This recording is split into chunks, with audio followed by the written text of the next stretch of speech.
어느 날 서울의 한 아파트 단지에서 이상한 소문이 돌기 시작했다. 아파트의 13층 1304호에 귀신이 있다는 소문이었다.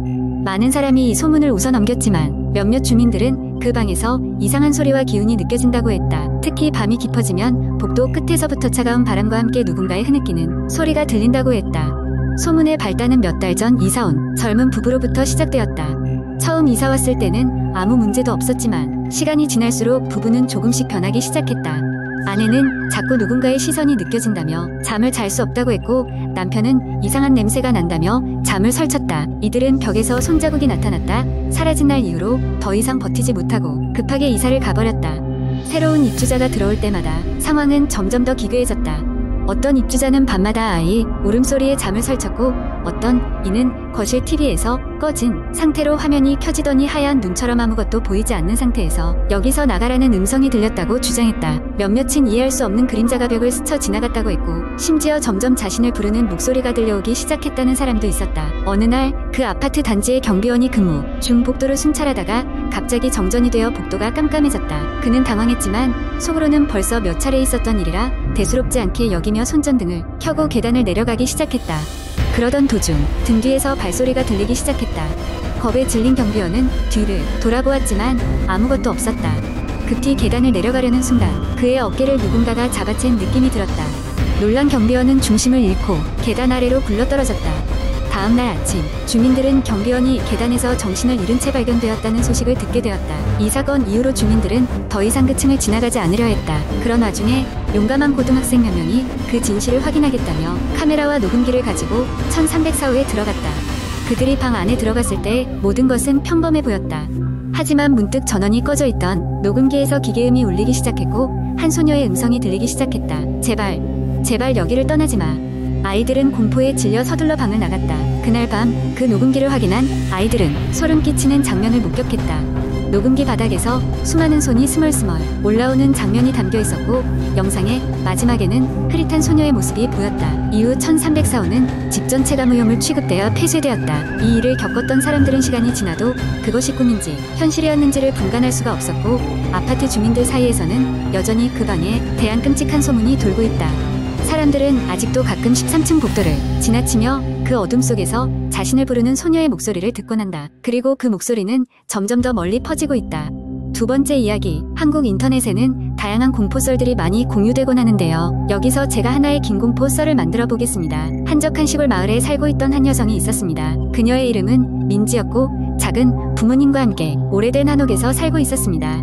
그녀의 마을은 인구도 적고 모두 가족처럼 가까운 사이였지만 민지는 이곳을 벗어나 도시로 가고 싶어 했습니다. 그래서 그녀는 매일 밤 도시로 떠날 날을 꿈꾸며 하루하루를 버텼습니다. 어느 날 밤 민지가 잠자리에 들기 전 갑자기 창밖에서 이상한 소리가 들리기 시작했습니다. 사각사각 하는 소리, 마치 누군가 창문 밖에서 무언가를 긁고 있는 듯한 소리였죠. 처음에는 바람에 나뭇가지가 창문에 부딪힌 것이라고 생각했습니다. 하지만 소리는 매일 밤 거의 같은 시간에 들렸습니다.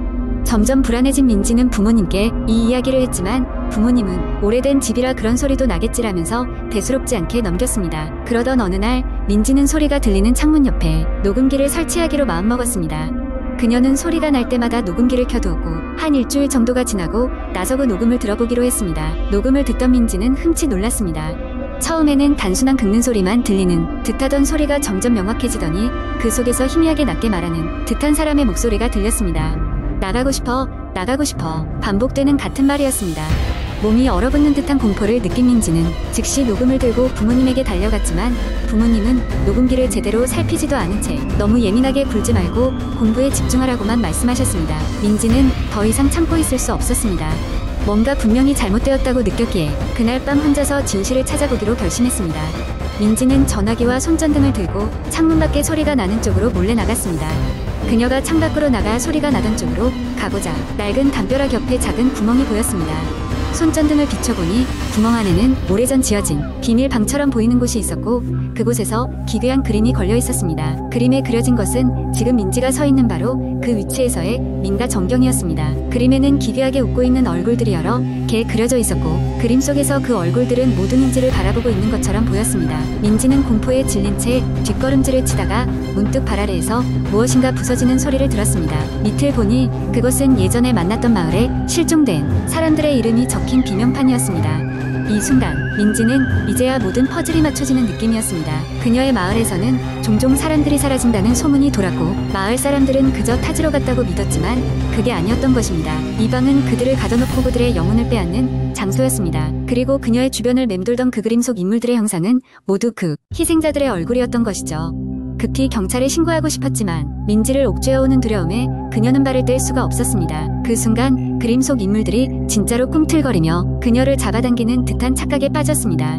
다음날 민지는 사라졌고 마을엔 그녀가 도시로 떠났다는 소문만이 남았습니다. 하지만 그날 이후로 그 집 주변에서는 다시 소리가 들리지 않았다고 합니다.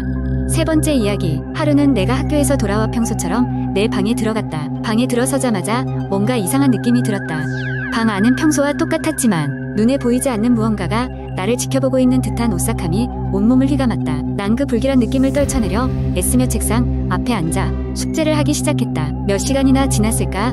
창밖을 바라보니 어느새 어둠이 깔려 있었다. 피곤한 마음에 잠시 눈을 붙여야겠다고 생각하고 불을 끄고 침대에 누웠다. 잠에 빠져들기 직전 내 침대 밑에서 무언가 긁히는 소리가 들렸다. 처음엔 환청인가 싶어 무시했지만 그 소리는 점점 더 분명해졌다. 마치 누군가가 침대 밑에 숨어서 바닥을 긁어대는 것 같았다. 심장이 쿵쾅거리기 시작하자 나는 두려움을 억누르고 용기를 내어 침대 아래를 들여다보았다.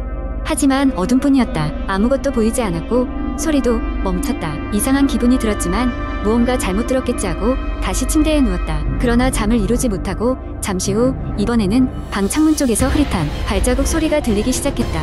천천히 고개를 돌려 창문을 바라보니 분명히 아무도 없어야 할 바깥에 하얗고 흐릿한 형체가 서 있었다. 그것은 얼굴 없는 실루엣으로 마치 발이 바닥에서 떠 있는 듯 보였다. 난 숨을 쉴 수 없을 만큼 두려워졌고 눈꺼풀을 꽉 감았다가 다시 떠보았다. 그러나 그것은 여전히 그 자리에 있었다. 한참을 그렇게 얼어붙은 채 있었을까? 몸이 제대로 움직이지 않았다. 그 순간 창문 밖의 형체가 갑자기 방 안으로 스며들 듯 들어오는 것이 아닌가. 나는 비명을 지르며 급히 전등을 켜고 벽 쪽으로 달아났다. 그러나 불을 켜자 그것은 사라지고 다시 평범한 내 방만이 남아 있었다. 그 후로도 며칠 동안 나는 밤마다 같은 현상을 겪어야 했다. 침대 밑이나 창가에서 반복적으로 들리는 소리와 함께 나타나는 정체 모를 형체. 부모님께 말씀드려도 그저 꿈을 꾸거나 스트레스를 받는 탓일 것이라고 하셔서 난 혼자서 이 문제를 해결해야만 했다. 그렇게 며칠이 지나 밤이 되면 공포가 나를 감싸기에 이르렀을 때 나는 더 이상 참을 수 없어 인터넷에서 해결책을 찾기 시작했다. 그러다 어느 한 페이지에서 비슷한 경험을 한 누군가의 이야기를 발견할 수 있었다. 그 사람은 이 형체가 과거 이 집에 살던 어떤 영혼일지도 모른다며 공포를 없애기 위해서는 진심을 담아 대화를 시도해야 한다고 했다. 괴상한 소리가 들리던 그날 밤 나는 온 신경을 곤두세우며 형체가 나타나기를 기다렸다. 그리고 마침내 형체가 모습을 드러내자는 두려움을 억누른 채 간절한 목소리로 말을 걸었다. 왜 여기 있는 거야? 내가 뭘 도와줄 수 있을까? 그러자 천천히 그 형체가 희미하게 그러나 분명히 나에게 말을 걸어왔다. 나는 단지 잃어버린 것을 찾고 있을 뿐이다. 이제는 두려움보다는 연민이 더 커져 나는 그 정체 모를 존재와 천천히 대화를 이어갔다. 그러면서 나는 무언가를 깨달았다. 그것은 자신의 삶에서 무언가 중요한 것을 잃고 방황하는 영혼이었고 내가 그 마음을 이해하자마자 빛처럼 사라져버렸다. 그 이후로는 더 이상 방에서 이상한 소리가 들리지 않았다. 마치 아무 일도 없었던 것처럼 평화가 찾아왔고 나는 비로소 그날의 일을 잊고 일상으로 돌아갈 수 있었다. 그러나 여전히 가끔씩 그 오싹한 밤이 생각나면 섬뜩함과 동시에 이상하게 따뜻한 기억이 떠오르곤 한다. 그 이후로 나는 혼자만의 비밀을 안고 지내고 있다. 네 번째 이야기. 나는 대학생 시절 서울 내각에 위치한 한 고시원에서 살고 있었다. 그곳은 가격이 저렴하고 학교와도 가까워 많은 학생들이 거주하곤 했다. 그러나 문제는 그 고시원에 대한 소문이 무성했다는 것이다. 과거 그 건물은 오래된 병원이었고 몇몇 끔찍한 사건들이 벌어졌다는 이야기가 떠돌았다. 나는 처음에는 그런 소문을 대수롭지 않게 여겼지만 시간이 지나면서 점점 이상한 일들이 내 주위를 맴돌기 시작했다. 처음에는 사소한 것들이었다. 한밤중에 누군가 방문을 두드리고 사라진다거나 복도를 걸을 때 이유 없이 소름이 끼친다거나 하는 것들. 하지만 어느 날 나는 밤늦게 공부를 하다가 이상한 소리를 듣게 되었다. 고시원 건물 어딘가에서 울려 퍼지는 낮고 음침한 목소리였다. 분명 사람 목소리였는데 그것은 알 수 없는 언어로 계속 웅얼거리고 있었다. 공포가 엄습했지만 나는 용기를 내서 복도로 나갔다. 소리는 점점 커졌고 나는 발소리를 죽이고 따라가다가 3층 끝자락에 위치한 비어 있는 방 앞에 멈추게 되었다. 그 방은 이 고시원의 몇 안 되는 공실 중 하나였다. 소리가 바로 그 안에서 들려온다는 사실을 깨달았을 때 나는 이성을 잃고 방으로 돌아왔다. 며칠 후 그러한 일련의 사건들은 더 이상 둘러댈 수 없는 수준으로 발전했다. 나는 복도를 걷다가 누군가 나를 쳐다보는 시선을 느꼈다. 돌아보면 아무도 없었지만 등골이 서늘해지는 기분을 지울 수 없었다. 그리고 그날 밤 나는 깨어보니 내 방 안에 누군가 서 있는 듯한 그림자가 벽에 비쳐 있었다. 무서움에 기절할 것 같아졌지만 날렵히 전등을 켰을 때 방은 텅 비어 있었다.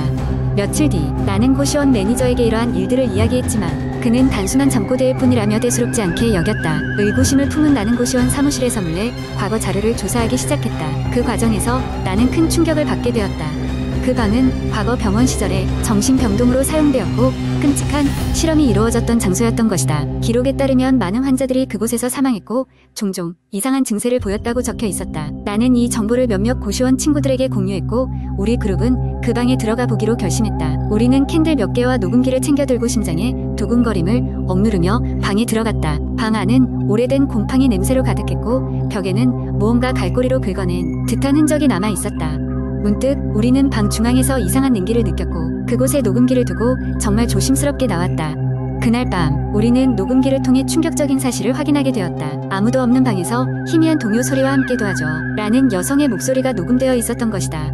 그것은 분명히 세상 것이 아니었다. 결국 그 사건 이후 나는 고시원을 이사 나왔다. 물론 떠나기 전 마지막으로 방을 확인했을 때 그 여성의 목소리는 다시 들리지 않았지만 이상하게도 또 다른 누군가는 그 방을 보고 웃고 있었다는 것을 나는 분명히 목격했다. 이후 나는 그 고시원에 다시 가본 적이 없다. 그러나 그 소문은 여전히 많은 사람들에게 전해 내려오고 있으며 들리는 바로는 최근 그 방은 다시 공실로 남아있다고 한다. 이상한 정적과 싸늘한 공기가 혼재하는 그곳에는 아직도 미해결된 미스터리가 숨어 있을지 모른다는 생각에 가끔씩 소름이 돋곤 한다.